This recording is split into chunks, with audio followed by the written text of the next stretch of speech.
Good morning, and welcome back to Daily Dhamma, a letter to our children.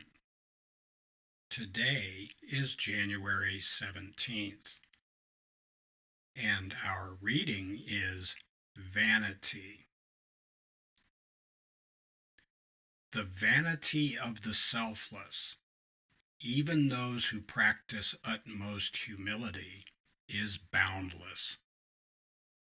And that's from Eric Hoffer, The True Believer, Thoughts on the Nature of Mass Movements.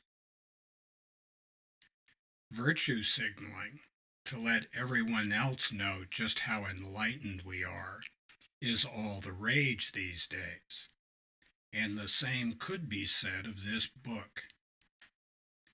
We wrote it as a daily reminder to ourselves of the limits of our insights.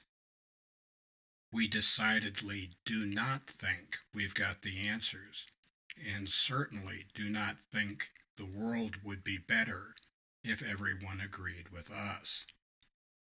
If this is useful, fine. If it's not useful, fine.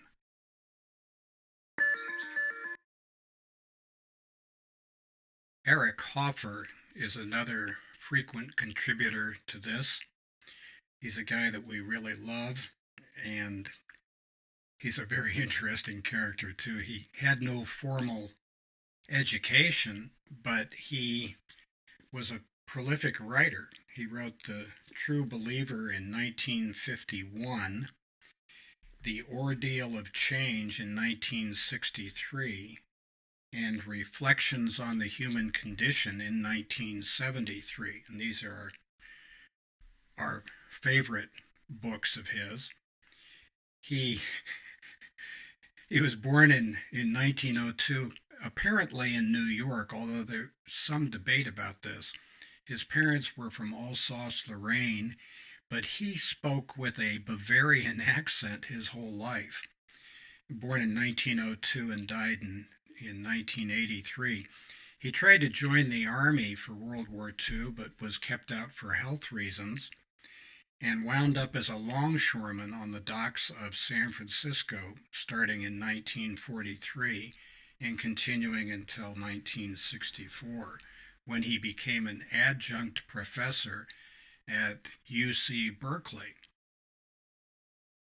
He continued as a professor until 1970 when he quit, and a lot of people wanted him to become a public figure, a public intellectual, which he declined. He said, "Any man can ride a train, only a wise man knows when to get off." And he was certainly a wise man, at least as far as we're concerned, so we'll be hearing from him a lot.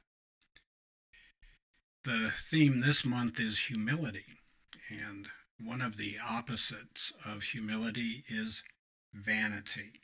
And we are on guard to not commit that error ourselves. This book is intended for our children, our grandchildren, and our great-grandchildren, and if it's useful, we'll be very happy. But we try not to have any expectations about that. Here's a little deal on vanity versus humility. In 1958, a guy named Leonard Reed wrote a great essay called I, Pencil, and in that he demonstrated that there is no one in the world who has all the skills necessary to make a simple pencil, to mine the graphite, the tin for the eraser material itself, bring in the wood, bring in the paint, spin it up, and do all that stuff.